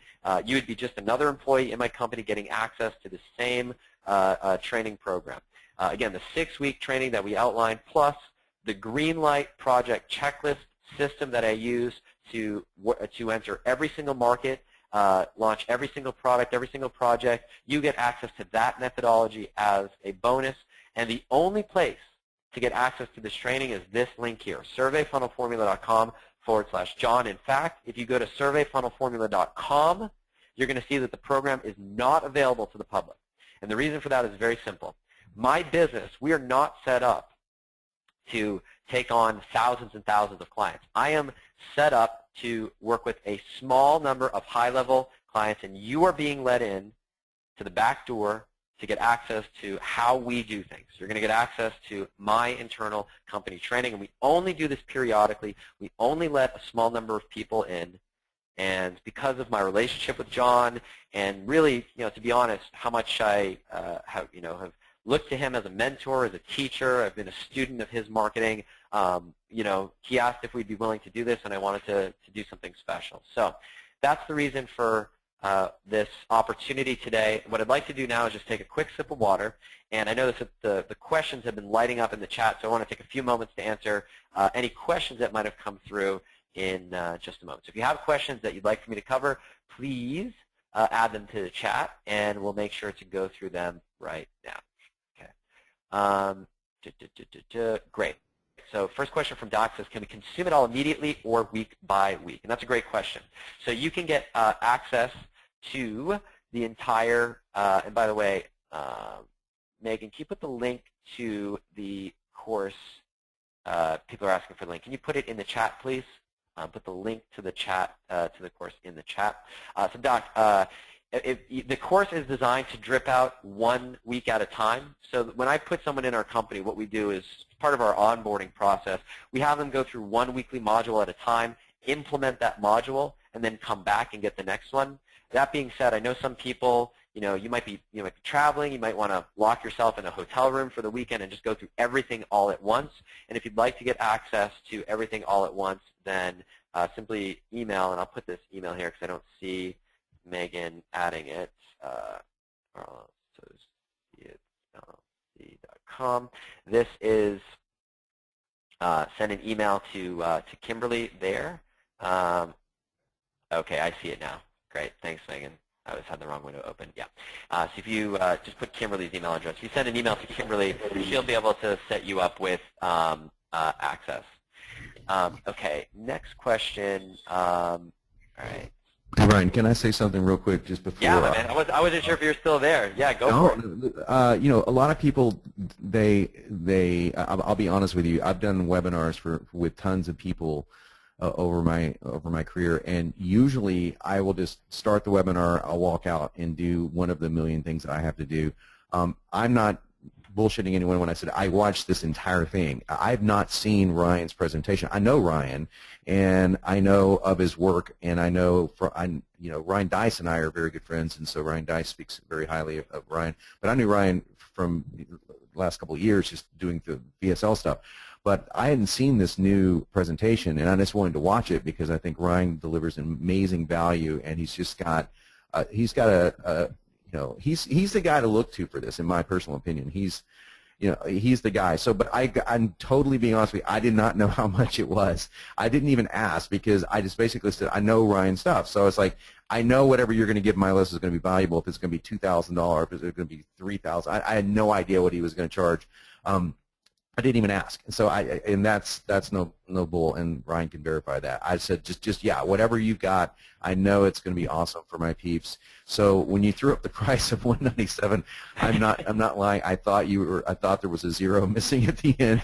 Yeah, that's a ridiculously low barrier of entry, to say the least. And so yeah, I just have to say that this is an amazing thing. And my personal thing would be like, get this at all, anything you have to do, because the structure that he's got, I mean, I've seen his emails and followed what he's doing. It's really quite brilliant. And the whole thing about asking is just, it is counterintuitive. It's very similar to what we talk about a lot in copywriting. So probably the best investment that you can possibly make and to grow your business in 6 weeks. And just think of it this way. Most of you have products that are in the at least 27, 37. We were talking about selling 5 more products, or in some of you selling just one, to cover the cost of a program that can radically increase your business percentage. It's kind of a no-brainer, right? So first of all, I want to say thank you for giving us so much really cool content and things to think about. And second of all, thank you for making this special offer for my guys and girls, man. I really appreciate it very much. And well, thank you, my man, for the opportunity. And it's funny, every time I hear someone say, Ryan, why are you giving away the farm? It definitely, there's a little bit of a gut bomb that I have where I'm almost like, why am I doing this? So I will say that it won't be at this price forever, and I'm not. Right. That's not like a marketing tactic. Like I've had enough people between you and Jeff Walker and just so many people say, Ryan, like, you're an idiot. Like, you got to be charging like $2-3 grand for this. And you went through this too. I mean, I've seen this happen with your stuff where you had it available at a lower price, and then you start charging really what a price that the value that you're creating. So, anybody who's listening to this and considering, oh, do I do it? Do I not do it? I don't want you to be in a position where you hear the name Ryan Levesque, and 3 months from now, you're like, oh, I'll just go pick up the product then, only to find out that, oh crap, the thing is selling, with a few tweaks at $2,000-3,000, because it will happen. It's just a matter of when. Yeah, and I can speak just as a personal testimonial, just for Ryan. We worked together on a video sales letter project, and we worked together and funny, it was at the very start of this whole funnel thing, and then of course all the stuff that happened with you. I mean, I can completely relate to those kind of things, and it's shocking to a young guy that goes through this kind of stuff and almost dies, and yeah, we both share that in common as well. You've gone through it too, so it changes your perspective on life. Like it really does. And so anyway, I'm just here to say that I can vouch for Ryan's integrity. Ryan is one of his partners, Andy. We correspond quite frequently. These are guys. Andy would shoot me Skype messages, going just checking up on you, making sure, hey, how are you feeling? These are the kind of guys that you're dealing with. They're guys that care about you as a person as well as about you as a business opportunity. And it's only savvy. I mean, I honestly, you have a 197 front end and it teaches you all the structure, and some of you guys I know personally are going to say, I'm just going to hire Ryan's company to do that. So Ryan comes out in the long run getting a couple of new large clients, but I think his motivation, just from talking to him in the past, is seeing like all those testimonials come in. That's one of my main motivations, I mean, for doing what I do. So yeah, the more people that you reach, that's just awesome. So Ryan, thank you again for this, and I'm going to have to cut out because I have to leave, ironically, for an doctor's appointment. But I'm fine, man. No one freak out. I'm fine. It's just a checkup. But I do have to leave. But I want to let everyone know that I actually watched this entire thing. So I was literally sitting in the seat just watching this entire thing and thinking to myself, wow, even I've missed this, and I never would have thought of that. And this is from knowing the guy. So imagine what you're going to discover not knowing Ryan if you don't, and certainly not going through his course if you haven't gone through it. So please do check it out. Cool. Well, thanks, man. Those words mean an awful lot, so I appreciate that. And I'll stick around and answer questions. I know you're going to run, so I'll let you run to your doctor's appointment. There are a few more questions I want to make sure that we get through. I know we're a few minutes past time, but I want to make sure that we get through all the questions that have come through. So thanks a lot, my man. You got it. Cool. So, okay, so just going to go through some of the questions. So as a consultant, how do I attract clients with this training? So really, as a consultant, really the opportunity here would be to learn this training to be part of your toolkit so that you can charge this. This becomes part of your repertoire. And really the opportunity here is pretty cool because, again, the book is coming out. We've pre-sold over 25,000 copies of the book. And put it this way, there's only one of me, and I have a pretty small team. Even at 25 people, it's a pretty small team. We can't handle the demand that's coming through. And I've already seen it already where people are saying, hey, I'm getting people are asking me, can I do one of these, do you know how to do a survey funnel? And people are saying, well, now that I've gone through the training, yes. This is something that you can use to differentiate yourself as a consultant, differentiate yourself as a copywriter, right? Copywriter is tough to differentiate yourself from all the other high-level copywriters out there, but as soon as you say that you can do this thing that not everybody knows how to do, it's definitely a way that differentiates you. So that's more of the opportunity than maybe a funnel that you would build for yourself. Now, that being said, if you're looking to attract a volume of clients, you can use this process, because here's the thing. In every single market, it really doesn't matter what you sell when you're in a service market, for example, but you know this as a consultant, that people come to you with different needs, wants, and desires, right? There are different subgroups or buckets in your market. So in my market, one of the big buckets is people who are sick of having to do product launches. They're just tired of doing product launches. So they come to me and they say, hey, I want a funnel. I want something that I can take to cold traffic, that I can take to Facebook, that I can take to AdWords, that I can take to all these other traffic sources. And I've got traffic, by the way, running on YouTube, Twitter ads, Pinterest ads, traditional SEO, affiliate and JV traffic, I'm not going to lie, email drops, paid email drops, email marketing traffic, and Google Display Network, Yahoo Stream ads. I mean, the list goes on and on. And so people come to me in that bucket. That's one bucket of people. They say, I want to do this. I've got other people who say, hey, we've got a cold traffic funnel that's working, so they're not doing product launches, but they say, we want to take it to the next level. Is a survey funnel appropriate? So those are two very different groups of people, and so what do? We talk to them in very different ways. So in your market as a consultant, you probably have different groups of people that have different needs and desires, and a survey funnel is a great way to figure out those buckets of people, figure out what their differences are, and then market to them in a different way. Let's see. Okay. Some specific examples about business, do examples of the email copy for each step come with the course? Yes, exactly. It's one of the things that you get. You get my swipes for all the emails that I send out in the typical template. Can you set the system up with Infusionsoft and lead pages? Short answer is yes. One of the things I talk about in the course, so as you can imagine, I've got clients and partners who use pretty much every system under the sun. So in our business, my business, we literally in the middle of migrating from Aweber to Meropost, and I know Jon uses Meropost. I have got clients who use ExactTarget, Infusionsoft, Ontraport, let's see, Aweber, as we talked about, GetResponse, ActiveCampaign, the list goes on and on. From a standpoint of actually building the funnel pages themselves, yes, got clients who use ClickFunnels, 10-minute funnels, lead pages, straight up HTML and CSS pages, WordPress. So the technology, as you'll discover in the course, is I walk through how to build this out using different types of technology. From the survey standpoint, you have a number of different options at your disposal. And in the training, I walk you through how to set this up with some of the free options available, like Google Forms or Google, using Forms in Google Drive. How to use some of the third-party paid tools, like Survey Gizmo is one of them. And as well as I have proprietary software that's called surveyfunnelsoftware.com. And that's the software that we use. That's how we generate the 52,000 leads across the 23 markets every single day, is through that software. So you'll see how to use that software if you want, as well as if you want to actually pay to have something custom coded up yourself. If you're a developer, you've got a team of developers, or you like to own your own technology, how to go to a place like Elance or Odesk and have something coded up, we walk through how to do that. Someone asked a great question, how long is this offer available? And so, I know there's some people that are listening to this, like I've listened to webinars in the car before, you might be driving.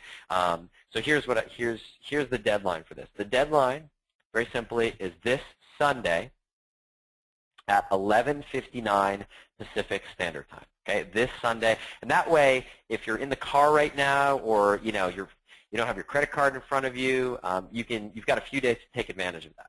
That being said, I highly recommend, if you've got this screen in front of you right now, and you've got this link in front of you, surveyfunnelformula.com/Jon, Jon, that you go ahead and take advantage of this right now, and that you do it while this is on your mind and before you forget about it. I know how it is. I know that as soon as my son comes home from school in a couple hours and my other son wakes up from his nap, then I step away. I've got family priorities, and then before you know it, it's like you've got a million things going on in your business, and then you wake up Monday morning, you're checking your email from the weekend, and you say, crap, I forgot to do this. And you go and you click on the link, and what happens? It says expired. And because I'm someone who believes in really honoring the promise that I make, like, we stick to that promise. And so I know I thank you for everyone who's saying you're in, that's awesome. Because we honor that promise, that when you say there's a deadline, there's truly a deadline. And the reason for that is simple, is everyone will come in, my assistant Kimberly will get you set up, and then we move on. Like, we move on and start working with the people who move forward. And so there isn't the opportunity. If you write to us on Monday and say, oh crap, I didn't check my email in time or whatever, we just say, I'm sorry, we can't let you in. We can add your name to the wait list if we ever open up the opportunity again. But simply put, like, I don't, I'll just say it like this, I don't need the money. I'm doing pretty well, so I don't need to compromise my integrity to bring in an extra person or two past the deadline. So I just want to say that now, so that people aren't upset when they miss the deadline and ask for special consideration. Okay, let's see. Awesome, cool, can't wait. How do you access the training material? So you'll get an email, a private email from my assistant, Kimberly, and she'll set you up with the username and password to log into our internal training area.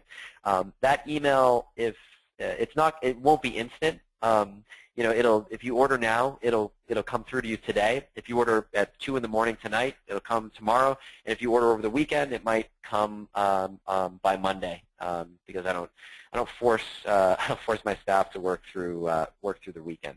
Especially Kimberly's got a young baby who's about 9 months old, and so I know she likes to spend time with her family over the weekend. So you'll get access by email, and if you have any challenges with the ordering process, just shoot a note to Kimberly, and we'll be able to take care of you. We'll take care of you, no problem. Let's see. Awesome. Ian says, I'm in. Awesome, awesome, awesome. Can't wait to see you here. Do you have survey funnels for make money online opportunities? Absolutely. We've got a number of them. One of my client partners is the #1, kind of like the digital marketer of the worldwide Portuguese market. And believe it or not, that market, it's a bigger business than digital marketer. And we've got a number of different funnels that we're in the process of rolling out. And one of them is a great funnel in the how to make money space. As I mentioned, Perry Marshall is a client. I'm in this space, so yes, Short answer is a number of survey funnels. If you join the course, we get a copy of the book. Two separate things. A copy of the book. I mean, the book is really pretty inexpensive. You can go on Amazon, get a copy for $12.95. You can come to my website, askformula.com. You can get a copy, just pay shipping, and we'll ship you a copy for $6.95. So it's really relatively inexpensive. Cool. Ian says, I already got the email. Awesome. Let's see. Next question's coming through. Awesome. Yep. Currently using an opt-in page with video. Love the idea of surveys, and that's how we scale in market after market. Kathy, to respond to your question, just send an email to Kimberly. We'll hook you up. We'll hook you up with that bonus. Just send a note to Kimberly. Let her know that I said that we'll hook you up, and we'll set you up. Copy the book and go to Amazon. Just type in ask. Go to ask or ask book on Amazon. It'll pop up. You'll see it right there. Cool. Yes. If you don't have a website, don't have a list yet, is this still a system that can work for you? The short answer is yes, and there are a couple ways that you can do it. So in the course, I talk about how you can drive traffic to a site to get that initial deep dive survey data. So you can set yourself up for success. The other thing that you can do is you can reach out to people in your market who already have lists themselves. And you can say, hey, would you be open to running a survey to your list so I can get market research? And there are a couple different ways that you can sell that idea to them. You can pitch just paying someone, pay them $500 as a solo email drop, and instead of driving traffic to your offer, you're driving traffic to your survey. That's number one. Number two is there's so many different creative ways that you can approach this. You can offer someone the idea of, hey, I'll do my survey analysis and I'll share the results with you, to the idea of pitching them on, hey, I'm doing this survey to get a product idea or design my product, and I'd be happy to split the profits of the product with you in exchange for sending a few emails to your list to get the survey results.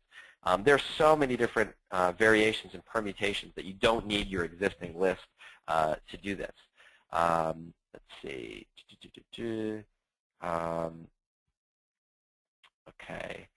Don't want to invest in a CRM at this time. You will need something to send emails, whether that's Aweber or Infusionsoft or something like that.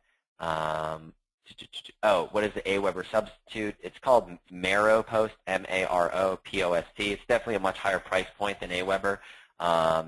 It starts in the thousands of dollars a month. So let's see. What is the survey software required? Dr. D, to use a survey funnel system. Thanks, Dr. D. I talk about in the course, there's really, I'll say this. I give all the options on the table. Now, if you said, Ryan, well, what do you recommend? What do you use? Well, we have a product that we call Survey Funnel Software. Now, you can go to surveyfunnelsoftware.com. You can get the software for at the regular retail price, or after you invest in the Survey Funnel Formula training, which is the offer that's available to you today for $197, you will have the opportunity to raise your hand and say, I might be interested in getting access to your software and your community for the discounted price that you're making available. Now, we have a community of about 800 people who are paying anywhere from $100 to $200 a month, who are currently executing and implementing successfully survey funnels in their business. Now, after you go through the 6-week training, you will have the opportunity to become part of that community. We do not let just anybody in because we want to make sure that you've gone through the training so you can be part of the intelligent, high-level conversation that's already going on there. Now, when you become part of that community, you can get access to my software for free. Now, just to be clear, the only offer that's in front of you today, the only amount of money that you can spend with my company is $197. That's it. But if after going through the course, you decide that you want to stick around and be part of our community, you have the opportunity to do so, and the cost for that is $97 a month, which gives you access as a special opportunity to our software for free, which would normally cost an extra $100 a month. You get that 100% for free. Okay, so that's how I'd answer that. Awesome.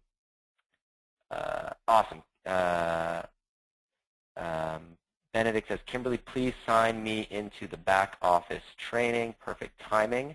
I'm not sure what that means. Cool. Cool. Kimberly's email address, yep, contact at rlassociatesllc.com. It's in the chat. Awesome. Appreciate the kind words, Paul. With this being so good to test product ideas. Yes, absolutely. This is how we, Chris, to answer your question more directly, Chris asks, is this good to test product ideas or target markets before actually making the product to see if people will want it? That's exactly what the Greenlight Project Checklist is designed to do. That's how we have success in virtually 100% of the markets that we enter. Because before we decide to enter a market, we go through this testing process that's low risk, doesn't take a lot of time, so you can decide, is it one to put the green light on or do you put a red line on it? So it's exactly the bonus that you're getting. That's why it's so valuable, is it can save you potentially weeks and months of work. Before I get to any more questions, I want to make sure that we fulfill on a promise that I made, and that's how to get access to the flow chart. So if you go to this link here, surveyfunnelformula.com/free, if you go to that link there, that'll take you to just a simple little form that we set up real quick. Enter your name and email there, and we will email you instantly a high-resolution copy of this image so you can print it up, blow it up at Kinko's. In fact, I've had people that send me images on Facebook, and they say, hey, this is my new background, because it's the #1 project that they're focused on in their business. So surveyfunnelformula.com/free. And I'm going to make sure that we answer any other questions. Ian says, book ordered. Awesome, my man. I think you're going to love it. I put my heart and soul into that thing. Jody says, I'm in. Thank you. Awesome. Kathy says, thanks. Lumor says, constant contact. Yep, constant contact can use to send out the emails. Absolutely. Boom. Sorry, online. I don't know what your first name is, but if you give us access to the training, do we still have to wait 6 weeks for getting access to your software? If you send a note to Kimberly saying you want immediate access to the software, she can set you up with that. She'll walk you through that process. So you just send an email to Kimberly. She'll take care of you. Can you do a survey to capture each response even if they don't complete the whole survey? Yes, absolutely. You can definitely do that. Cool. So with that being said, we are 3 minutes before the top of the hour. I know we went a little bit over. I actually have to run to one of those client calls that I mentioned, the 20 people who pay $5,000 a month to get access to my time. I have to run to one of those calls right now as we speak, so I'm going to wrap up here, and I'll leave you with this last thought.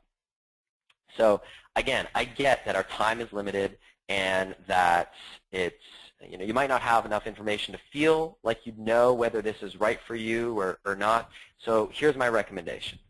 My recommendation is this. Don't try to decide if this process is right for you or your business with just the limited information that you have.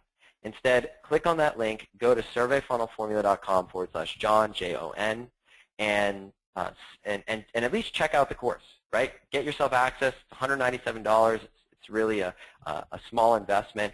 And it's one of these things that even if you don't apply the whole process, even if you just take 1 or 2 tactics that you learn from the course, even just the first module of the course, I've set it up in such a way that you can get 10x, 100x the value of the course simply from that first module alone. Right? And if you just take 1 or 2 ideas from the course, apply it in your business, like Jon mentioned, if you're selling a product for $47, I mean, geez, it's only going to take 4 or 5 products to more sales to more than make up for it. If you sell a product for $197 or more, I mean, think about it. You generate 1 additional sale over the course of the next year, and this course was an investment that paid for itself. So once again, one last time, the link is surveyfunnelformula.com/Jon. I know a bunch of people are moving forward. I'm really excited. A bunch of people have been writing me saying they've gotten copies of the book. Super cool. Super excited about that. And I really look forward to working with you and deepening our relationship together. And for everybody who's been on this training, I want to say thank you so much for taking the time to be here today and be present. I know your time is extremely precious. Life is precious. Your time is precious, and I want to say thank you so much for taking the time to be here with me. It's been an honor. It's been a pleasure, and I look forward to doing more with you in the future. With that being said, we'll sign off here. Thank you so much, and I will talk to you soon.